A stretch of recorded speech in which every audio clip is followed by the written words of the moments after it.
Welcome to What the Health? The podcast where real people from all walks of life share their insights, struggles, successes and breakthroughs in health, fitness and life in general. This isn't just about workouts and diets, it's about building a stronger, healthier future in every part of your life whilst having a laugh in the process. Hello everyone, thank you for joining us for this week's episode, which is about parenting. So we are speaking with lovely Laura, who will be discussing her favourite and worst things about being a parent, the obstacles, challenges and the things she likes to get into place to be the best role model she can be for her children. So enjoy. Hello Laura. Hi. Thank you for joining us. So tell us a little bit about yourself, Laura. So I am 43 years old. I have been a teacher for 21 years. I've worked in high schools and I now work in a sixth form college, teaching history and law. I have two children who are 13 and 8, daughters, and I have a husband and a dog. Wonderful. What's the name of the dog? Bertie. Bertie. How old's Bertie? Bertie's nearly 4. He's a cockapoo and he's an absolute nutcase. Really? Yeah. But he's a good running partner, so that's quite fun. Yes, because you do like your running, don't you? I do, yeah. Awesome. So today's episode is about parenting. Obviously, we're not going to say we're experts, but we're experiencing the parenting roles. So we're going to discuss and chat about our experiences and our opinions about parenting and around health and fitness, obviously. So I'm going to fire away with some quick fire questions first. Okay. See if you're up for it. Are you ready for this? I'm ready. Okay, so you're going to answer as honestly as you can. Try not to sit on the fence and as quickly as you can. Okay. You ready? I'm ready. Okay. Favourite child?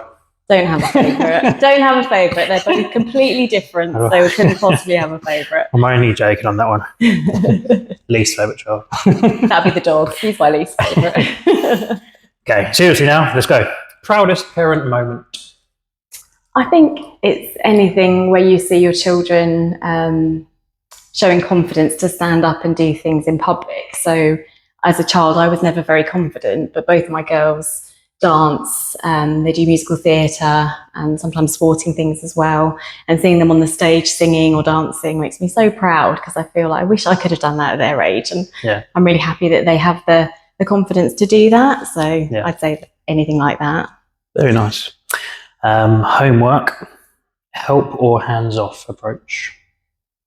I would say hands-on in terms of insisting that they do it, and they must do it every week before deadline. So we have our routine. So Saturday and Sunday mornings are homework time in our household. Rose is at high school, so she obviously gets a lot more homework. So she has a lot more to do, but she'll do that on a Saturday morning, and then anything she hasn't finished she'll do on a Sunday. Ruby does hers on a Sunday, but then I would make them do it independently unless they need some help. So I would help if they were stuck, but I think it's important for them to struggle with things and overcome that and be resilient. So wonderful. Bit of both, really. Yeah, bit of both. Yeah. Bedtime, strict or flexible, go with the flow? Absolutely strict. Strict? Completely strict. Unless it's holiday time or New Year's Eve or something like that. We've just come back from 2 weeks in Disneyland and, it was bedtimes were all over the place because of the nature of it. But because of my life and lifestyle, where I've always worked full time, even when the children were little. So I've needed them to have a structured bedtime. I think it does them good as well. Personally, I think children need that routine. So they always have their bath, have story time, and then don't go too much into it because we'll come to that later. Okay. Sorry to cut you off. Sorry, it's quick fire. I forgot it was quick fire. Just turned into slow fire. Sorry. So, in terms of the children being misbehaving or not doing their best, what would you go, shout or silent treatment approach? I very rarely shout. I have done it maybe 4 or 5 times in their whole lifetime, but it shouldn't need to, really. No. Cool. Packed lunch or school dinner? Mostly packed lunches, mainly because my children are really fussy eaters when it comes to school food anyway, but they will occasionally have school dinner. Yeah. Best thing about being a parent? I think parenting is a little bit like teaching, in that it's the hardest job in the world, but also the best. Yeah. for me, much as I love them when they were little, I really enjoy the fact they're older now and spending time with them. Yeah. So, we had our holiday to Disney and we just really love spending time together and having fun. So we're going to Cliff and Climb this afternoon and I just love doing things with them. Yeah. That's the best thing. They're like little friends. Yeah, I was about to say, like, friends as families. Yeah, nice. Kind of. That's the one thing I'm looking forward to the most when my boys get a bit older. Yeah. Anyway, I'll come into that a little bit there. Next one, worst thing about being a parent? Parent guilt. We'll probably say more about that later, I reckon. But yeah, trying to balance it. TV, screen time or crafts time? We do a bit of both in our house. We like both. No sitting on the fence though. Mainly, I'd say my girls love crafting. They're really creative. Crafts, cool. So you said your girls are 13 and 8. Mm-hmm. So do you prefer the infant years or the teenage years? I know you're quite early in the teenage years, but both have challenges, but I would say the teenage years. Teenage years. Last one, parents' evening, exciting or do you dread it as a parent? Exciting. As a teacher? Exciting. Yeah. Yeah. Yeah. Thank you for that quick fire. Medium quick fire. Sorry. Beautiful. I'll take it. We love it. Thank you very much. So we're going to go through a few subjects. Let's talk about TV time then, shall we? Mm-hmm. Do your girls enjoy watching TV? Do you give them like a strict amount of time of what they can watch, for how long, or how's your approach to that? So I think the first thing is that we don't have TV on in the background. I know some families do that, so we don't watch telly in the mornings or anything like that when we're getting ready for school because there isn't time. So we don't have it as a kind of background noise. I like the radio, music and stuff on. So when we watch it. So we'll sit and watch a film together, or they'll watch some. Well, it's YouTube now, isn't it? It's what kids like to watch, stuff on YouTube. Yeah. So that is what they're doing. They're not doing it whilst they're doing something else. It's not kind of a background thing. So we try and prioritise whatever they're doing there into what they're doing, like being present. We focus on what we're doing at the time. We don't have loads of other peripheral things going on. Yeah. During the week, when they come home from school, they're generally really quite tired, so they will watch some TV as downtime. Yeah. But we always switch it off an hour before bed so that, reducing that blue light and getting them into a place to relax and go to sleep. Yeah. And then on the weekends, sometimes we won't watch any, but we like to watch a film together as a family some Saturdays. Yeah. Our approach is, we've got Levi, who's 5, and our other boy, Luke, who's 2. And Luca doesn't really watch TV, but he would with Levi. But he normally has a little bit of TV time most days, but not like restricted to a certain amount, like no more than 45 minutes. And then we try and make time to like do some activities and stuff. So we try and like have a cut-off point, rather than just leave him in front of the TV, because he could watch TV all day. Yeah, I think might be. So we try and avoid having that parent guilt, and then try and make that time to get him outside on the trampoline or do other stuff. His favourite program is Number Blocks. Oh, which is quite good, because he's an absolute math magician now. That's brilliant. I'm pretty sure it's from Number Blocks.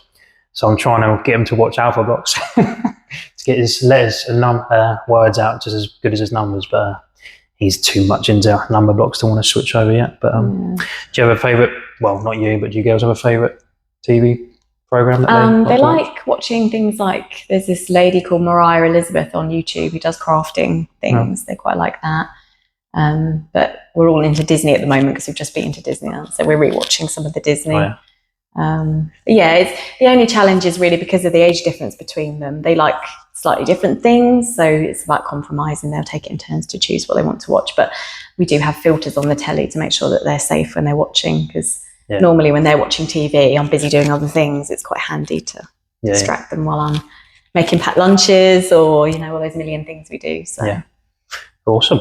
How was Disney? Did they enjoy Disney? Yeah, it was amazing. Yeah, 20,000 steps a day. I think we walked our legs off. But how did they find all the walking? Or were they just too excited to? No, they did really well. I mean, I'm sure we'll talk about fitness and stuff later. I do encourage them to be active, but I thought they would struggle with the walking, but they didn't. They did amazing. So, good on them. Really good. Well, let's go into a bit of health and fitness now then, shall we? So in terms of you personally, how is it for you to keep health healthy and fit since having kids? Obviously, it's 13 years ago when you had your 1st Mhm. but do you remember the difference to pre-kids? I've always been into health and fitness my whole life, even though it wasn't really something as a family that was encouraged. My sisters and my parents are not particularly into fitness at all, but I always have been. And I would say since having children, more and more so, I take health and fitness really, really seriously, because when I was pregnant, I wanted to give them the best start and have a really good diet and obviously take care of them. How did your approach change then when you became pregnant and had children? What, in terms of fitness? Yeah.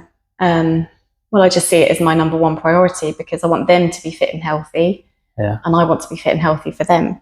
Yeah. So, were you going to a gym before kids, or what were you doing to help keep yourself healthy and fit? I used to do all sorts. I used to swim. I did a bit of jogging, not like I do now, but I did a little bit. I used to go to Zumba classes with friends.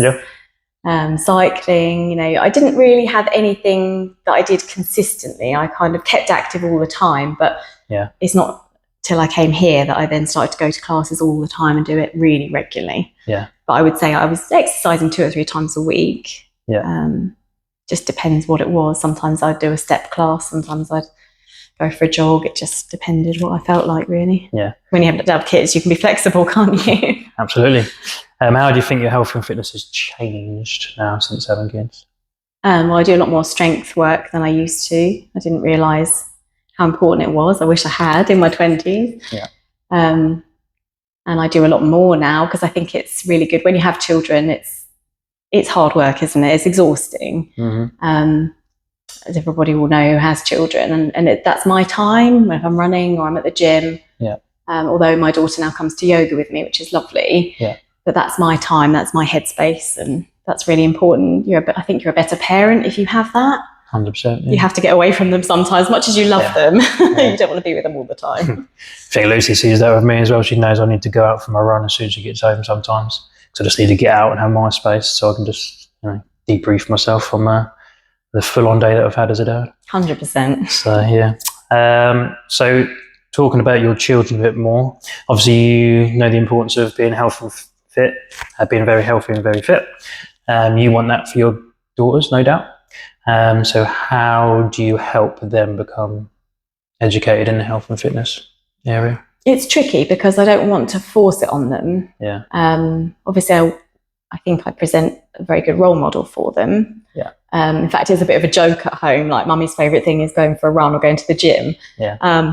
I don't care. No. I'm happy with that. It's good for them to see. They all kind of joke about it, because any time I have free, I exercise. But that's good for me, and I think it's good for them to see.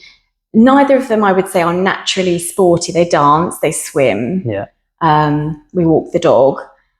But I would say they love reading, they love crafting, they like quite sedentary things. So it's about getting that balance. They've always had a really healthy diet because I've insisted on that. But I do let them have treats and things, because I think trying to get a healthy attitude towards body and nutrition is really important. So if you deny them all those things, they just want them more, I think. So I try to give them, but we do things like they only have sweets once a day in the evening when they've had their meal. They have it as like a dessert. They have a little bowl of treats. And that's how we kind of manage it. But once in Disney, they ate plenty of treats. I think it's good that you said about not restricting them as such, or not forcing anything upon them. Have they, because obviously you're quite fit and healthy and you move quite regularly, have you seen that rub off from a little bit? Yeah, definitely. So we did the Felix Stowe Fun Run this year, and that was Ruby wanted to do that. So I didn't really want to go and run with all those people and that crowd, but we did it because it's a really important thing to encourage. And she was like, yeah, I really want to do that again and get running. And Rose coming to yoga has been lovely as well, because that's helped with her dancing, made her more flexible. And I did ask if she wanted to come and do some of the young people's classes here, but she wasn't really keen. And it's a confidence thing, but she might change her mind. And they've both said when they get older, they like to come to the gym with me. So I think that's really great. That's a great positive, because at that age you don't normally think about the gym anyway at all, really. So obviously you do it's great they're doing dance and other sports. So that's the main thing you do when you start growing up, at school. So that's good to hear. Cool. What advice would you give them in terms of keeping healthy and fit going into their later teenage years?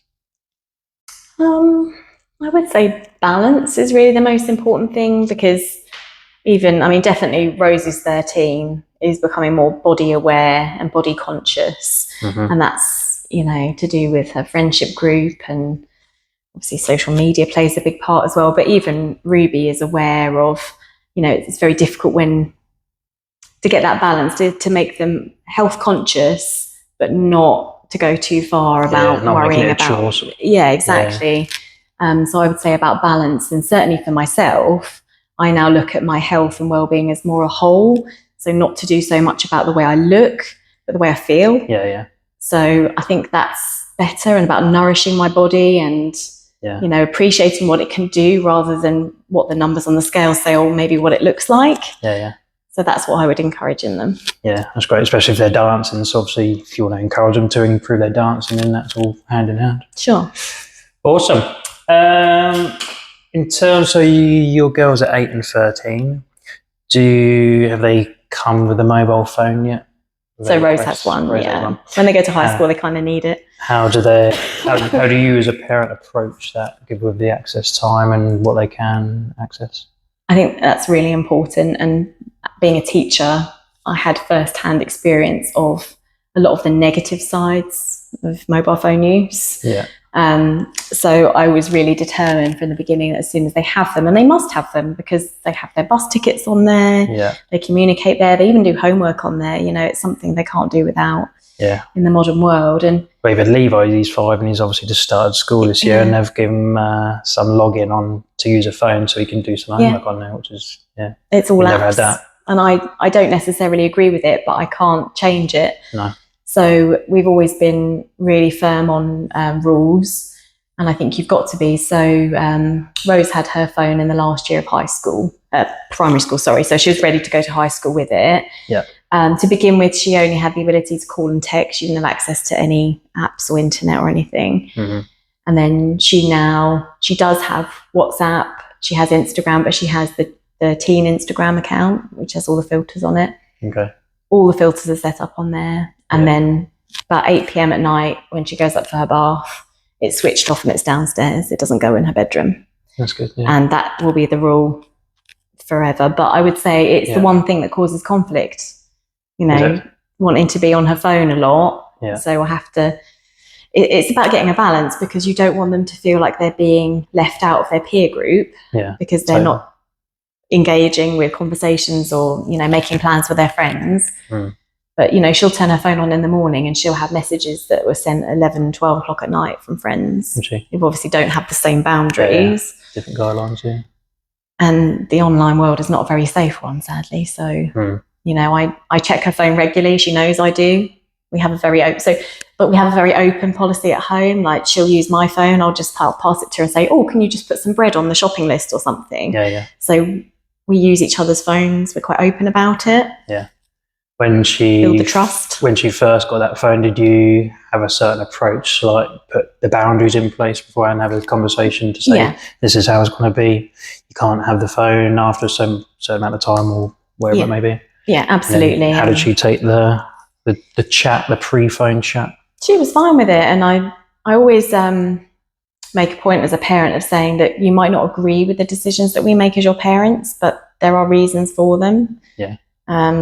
Because whilst they are like little friends, at the same time, they're not friends, like we're their parents. Yeah. And I would say to her, they're to keep you safe. And if she wants to know the reasons why I've made a decision, I will tell her quite openly, this is why this, and I know that your friends don't do it that way, but this is my reason. So yeah.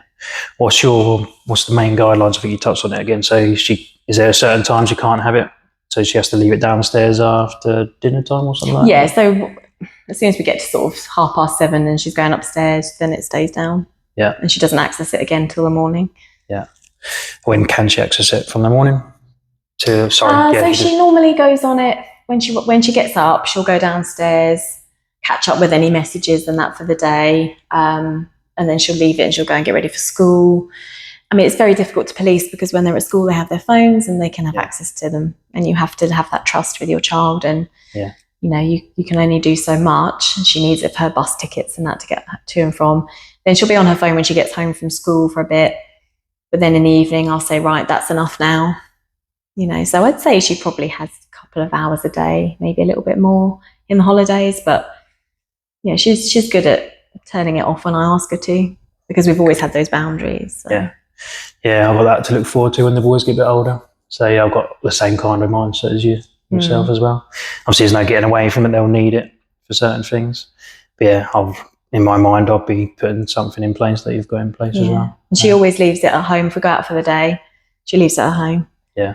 And that's really important. We went to see the Ed Sheeran concert a few weeks ago, and she didn't take her phone. She actually said to me, do you know, I'm really glad I didn't have my phone, because I think I'd have wanted to be taking pictures and I wouldn't have enjoyed the concert as much. Yeah. And I think that's, for me, what makes me really sad, not just about young people, but, you know, we were in Disneyland and there were kids on phones. And I'm like, you're in Disneyland. Why do you need to be looking at a screen? Yeah, you're not taking it all in, are you? Yeah, you're missing the world is going on around you, and you're missing it because you're looking at a screen. So. Yeah, I mean, I've been to quite a few events where I've just took some clips on my phone just to try and like save as a memory, but I've never looked back on them once. Like, probably not, no. I'll update like a couple of little photos and videos to like the social media and stuff for memories, but I never look back on half the videos that I do. So yeah, it's just making people realise that, you know, you be more present and you'll enjoy yourself a lot more once you do. 100%. Without the phone. Cool. Let's move on from from the mobile phone, and let's go into talking about. Well, actually, no, sorry. I'm going to ask your opinion as a teacher. What's it like with the mobile phone situation at schools these days? As a teacher, are their kids on their phones during lesson times, or how's that looking? Yeah, I mean, I'd say it's different because I've spent most of my career in high schools where they're not really supposed to have them out at all. And I know lots of schools are now banning them. So I think that's actually going to be a really good thing. And I think they lock them away at the start of the day and then they don't have them till the afternoon. If you could make the rules, what would you do? I would do that. Yeah. 100%. Because lock them so when they come to school, they can have their phone, but then put it away. Yeah, until lock the it end away. Of the day. Yeah. Absolutely, because it's a real vehicle for bullying. I've known young people recording, photographing each other, but also staff. And it can be so destructive. Yeah. I don't understand why they haven't put something like that in place, because it just seems too obvious for me. I don't know. I think it's the logistics of getting it organised, but it must be possible. So I think that's a really good move. Yeah. In the college I work in now, they need their mobile phone because we have lots of online textbooks and they use it as a learning resource. Yeah.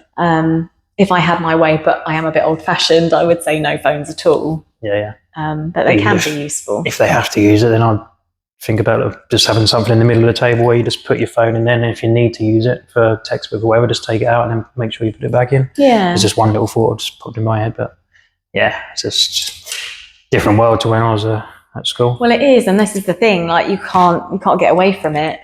No. It is the modern world, isn't it? So, you know, I do everything on my phone as well. I do my banking, my shopping, everything. Yeah.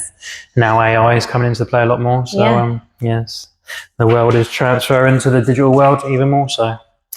Let's talk about dinner time. Do you have a lot of family routine? Do you try and eat as a family and phones away and try and talk as a family whilst you're eating? Or we always try and eat as a family. During the week, it's almost impossible because of different working times and go to the gym and stuff like that. So during the week, the girls would have their breakfast before school.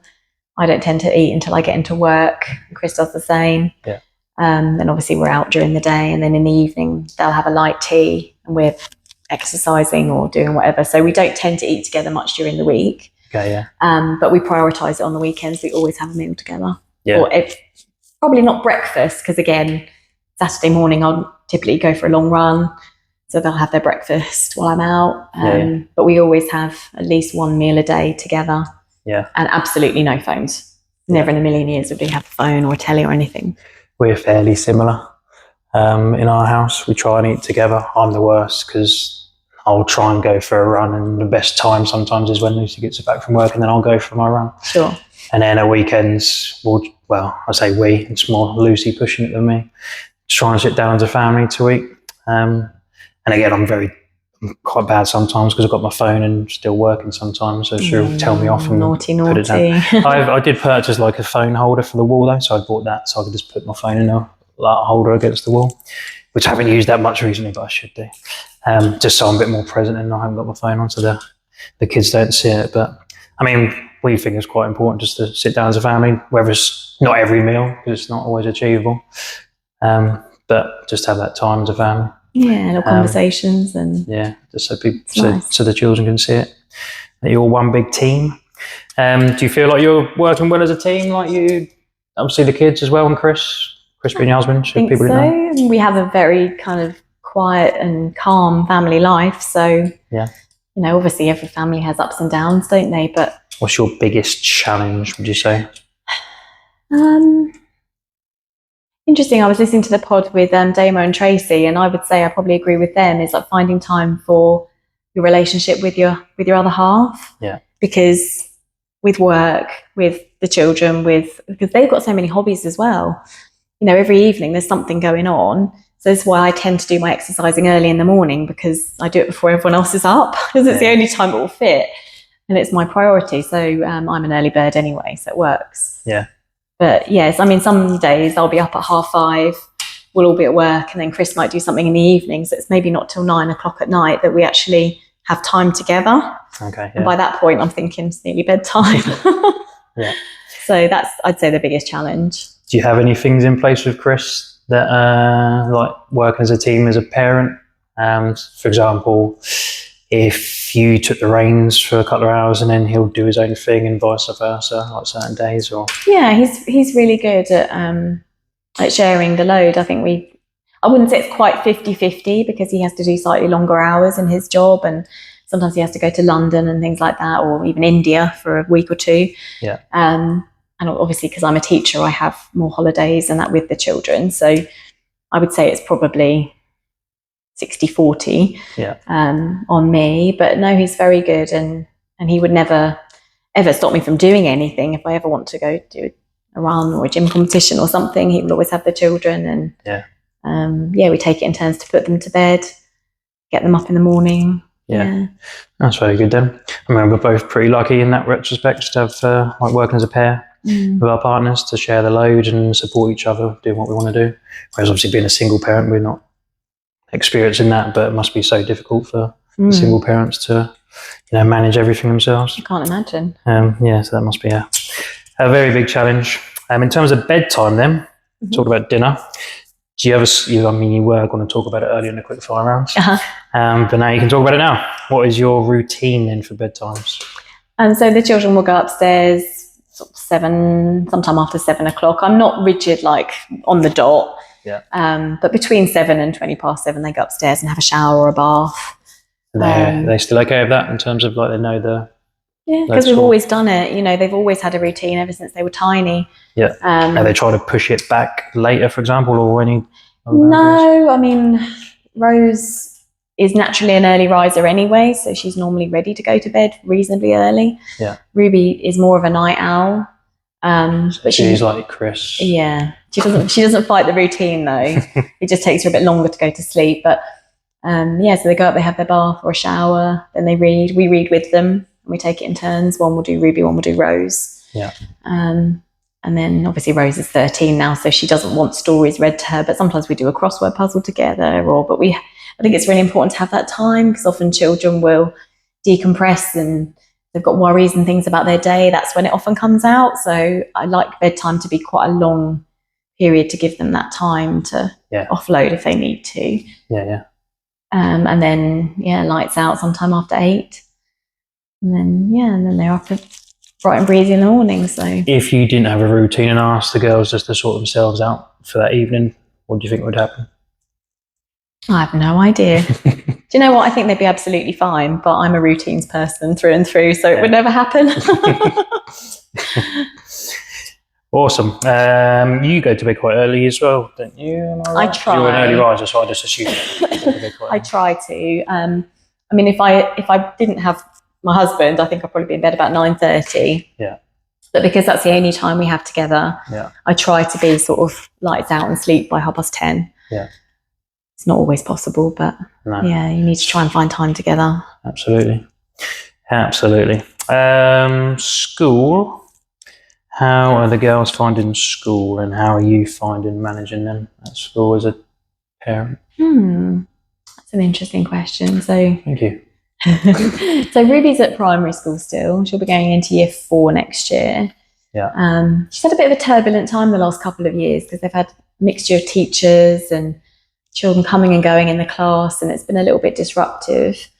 But she's quite a resilient little girl, so she just kind of takes it on the chin and gets on with it, really. Yeah. So she does enjoy school. I don't have any trouble getting her into school, but then they've gone to nursery since they were sort of 6 months old, so they've always had that routine, never had any issues. She's doing really well at school, very good school reports and everything. Got some nice little friends, but they always have little friendship issues. There's always they left me out at playtime, and there's always that to manage. What's been the biggest drama at school For Ruby, for Ruby and Rose? I'd say it's little friendship issues, really, and that's the thing that often comes out at bedtime. Yeah. I wanted to play with this friend, but they went off and played with someone else, and they left me out. And it's part of growing up, really. How do you manage those sort of challenges? I always listen to what they have to say, and offer kind of my advice of what I think they should do. But at the end of the day, they've got to make their own way. I feel like unless I felt my child was being bullied at school, I don't intervene, because I feel like they've got to find their own way, and they won't always have me to hold their hand. So they've got to manage that, really. Overcome and find their solutions. Yeah, and Rose very similar. They're both very good girls, very hardworking, bright. Yeah. She's going into year 9 next year, so she'll be choosing her options of what she wants to do. Okay. So yeah, she's growing up very quickly. Are you hoping they'll go down a certain route, or No, not really? No, whatever makes them happy, I think. Yeah. I always thought I would be the kind of parent that would kind of dictate what they did. But for example, when Rose went to high school, I let her free choice, like where she wanted to go, where she'd be happy. If I thought they were making obviously a huge mistake and that, then I would step in. But I think you've got to let them make their own decisions and their own mistakes sometimes. Yeah, definitely. Yeah, I mean, obviously Levi and Luca are still pretty young, but before I had kids, I always thought about I'd love them to be a footballer, and just try and from the set go, just try and put little things in place to try and make them better, and be not strict, but try and guide them towards that path. But since having kids, I'm not really. Yeah, all I want them to do is be happy. Oh, so much. Yeah, just don't really care. It'd be great if they fulfilled that dream, because that was my dream when I was younger. But it doesn't matter as long as they're happy, and that's the main thing, really. Healthy and happy. Exactly, healthy, happy, and then everyone's a winner. So yeah. So moving on. I think we covered most of them. Cool. We already asked you what your best thing about being a parent is. What are you looking forward to as they get older? Just having more adventures with them, really, doing things. And I'd say this year was the first holiday where I felt like we could just not worry about bedtime and do amazing things and exciting things. And Ruby's such a daredevil, she wanted to go on all the big roller coasters and everything. Yeah. And I had to take her on them. Oh God. But yeah, I think it's great. That they're fearless and they want to do things, and just look forward to those adventures and enjoying them together. Yeah. How would you rate you as a parent out of 10? Oh, I can't answer that. I certainly don't have all the answers. I think it's much harder being a teacher. Being the teacher's helped, I suppose, a little bit. But are you quite the parent who's quite like a teacher, or you try and stay away from bringing the teacher Laura home with you? It's hard because it's part of who I am, really. But I'm very different at home than what I am at school. Yeah. So I don't know, really. If you think you could do something better as a parent, what would it be? Mine would probably be more present, to remind myself to put the phone away and don't worry about work. I reckon. Which I've got better at. That's good. Yeah, I always put my phone away at family time. I take parenting very seriously, and I think I'm very proud of the 2 little girls I'm raising, so I must be doing a decent job. Yeah. I would say sometimes I need to like stop cleaning and doing stuff like that and think, oh, I'm just gonna go and be with them rather than doing all this other stuff. Yeah. What would they say to describe you, do you think? Love the gym. I don't know. We have this little joke at home, like Chris is the fun one, and I'm the organised one who runs things and has systems and processes, you know. So they always laugh that Mummy's not spontaneous or anything like that. So they probably say something like that. Likes a glass of wine. Oh yeah. Yeah. I'm not a big drinker, but I do like a glass of wine. Yeah. They might say that. But yeah. Hopefully they'd say I was firm but fair or something along those lines. Would you have a third child, Laura? Absolutely not. Why No. not? Because 2 is a nice number. Always wanted 2, and Okay. I feel like I'm getting my life back now, so I don't want to go back to the baby stage again. No. No. I'm in the same boat as you.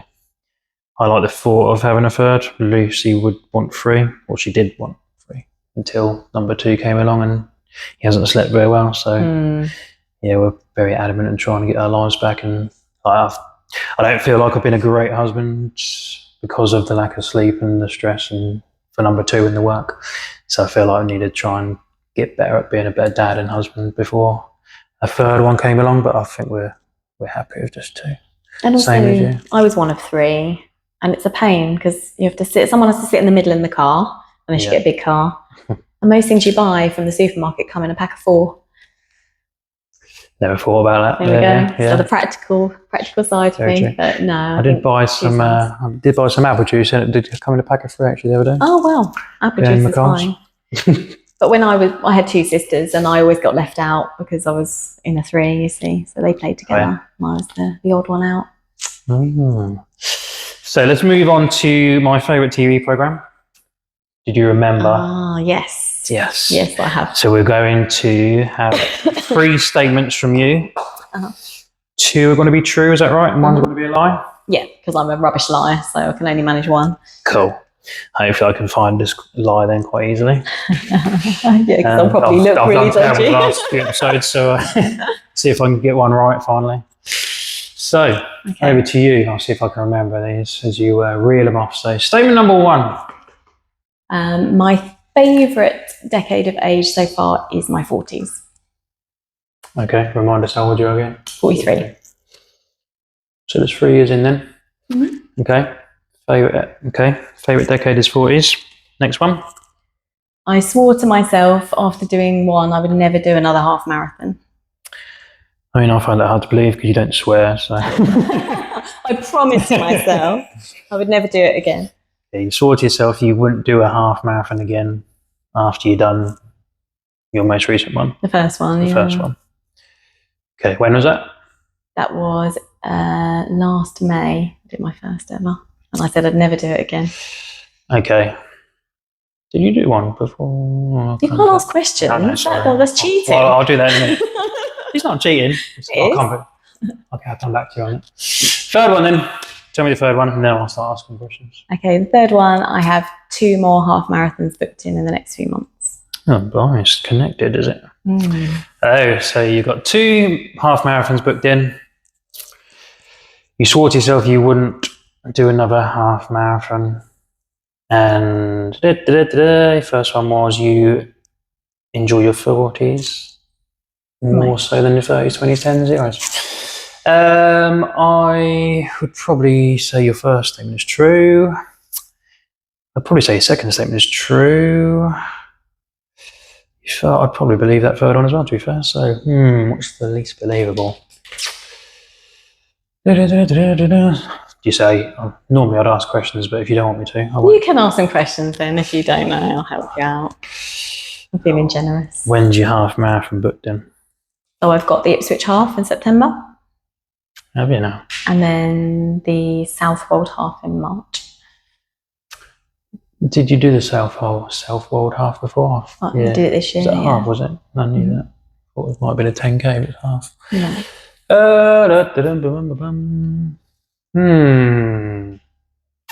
Interesting. I'll try and hurry up along.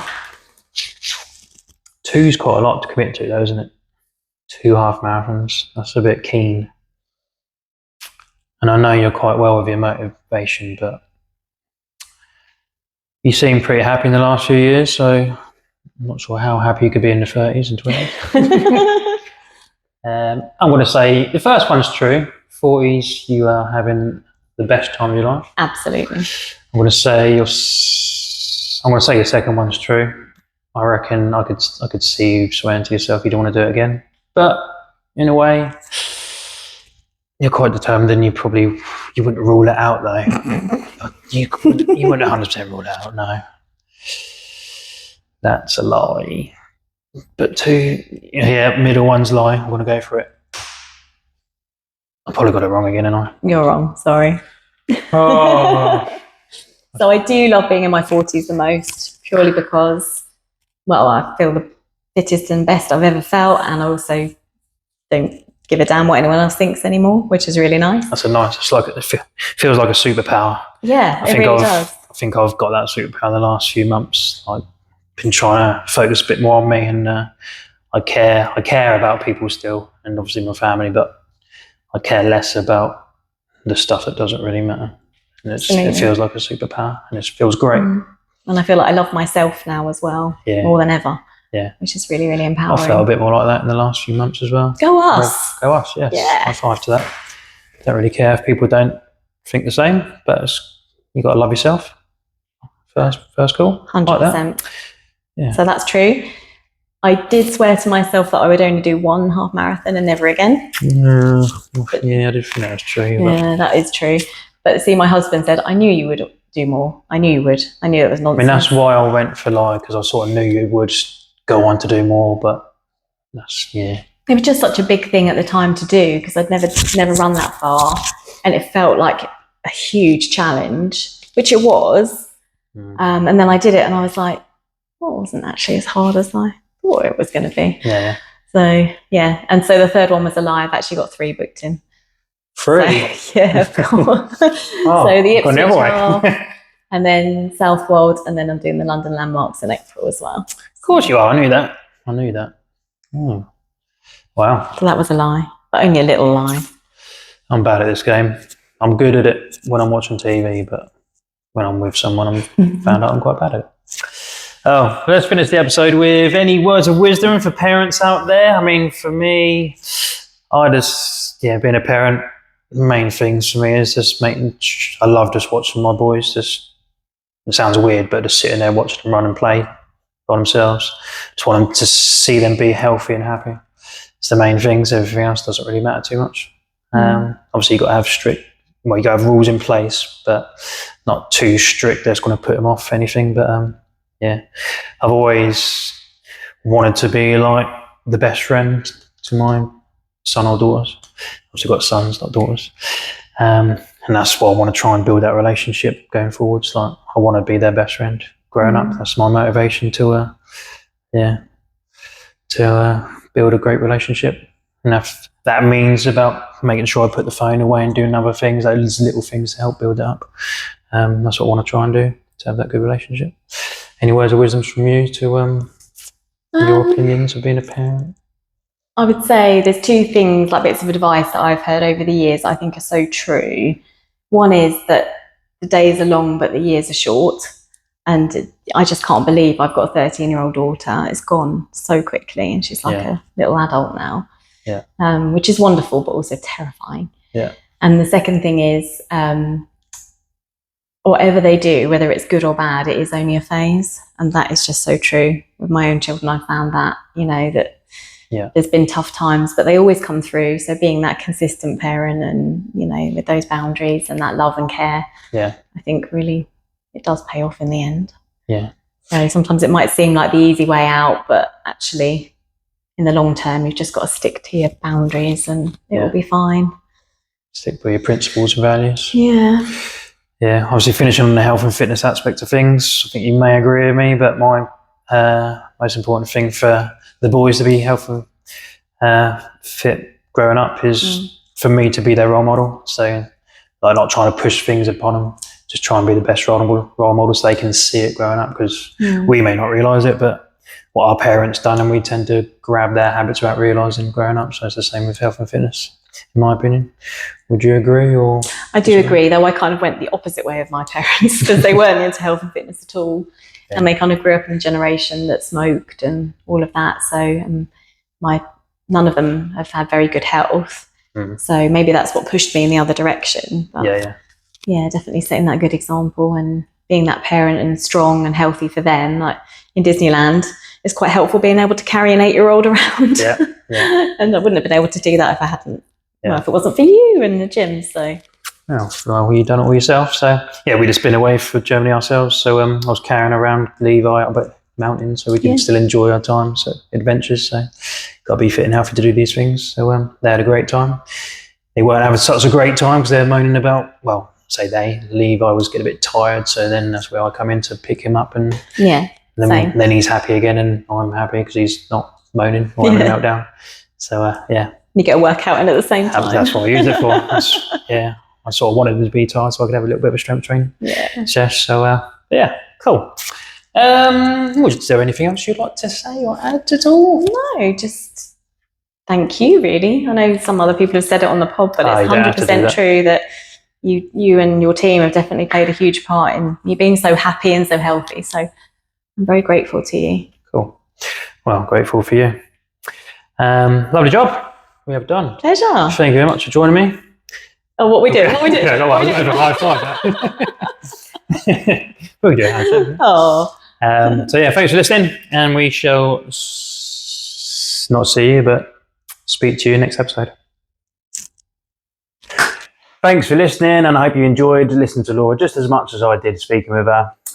So yeah, I normally finish off with a little bit of advice, a bit of summary, but I've got no advice for you as a parent. I'm just figuring out as I go along, which I'm sure we all do. There's no manual. So we just do the best we can to build that great, healthy, positive relationship with our children and be the best parent we can, having their best interests in heart. That's all we can do. But I'm going to finish off with a would I lie to you from me. And then I will tell you the answer next week. So during the week, you can comment and decide for yourself which is true out of my 3 statements. I want to give you 3 statements related to being a dad. 2 are a lie and 1 is a truth. So here they come. First one, I accidentally dropped my son on his head when trying to flip him over upside down. That's statement number 1. Statement number 2, I intentionally and purposely kicked a football in my son's face. And statement number 3 is I have a 3rd child from a previous relationship. There's 2 lies in there, and there's 1 truth. Comment on what you think is the truth, and we will see you hopefully again next week. Thanks for tuning in to What the Health. Until next time, stay strong, stay healthy, and keep moving forward.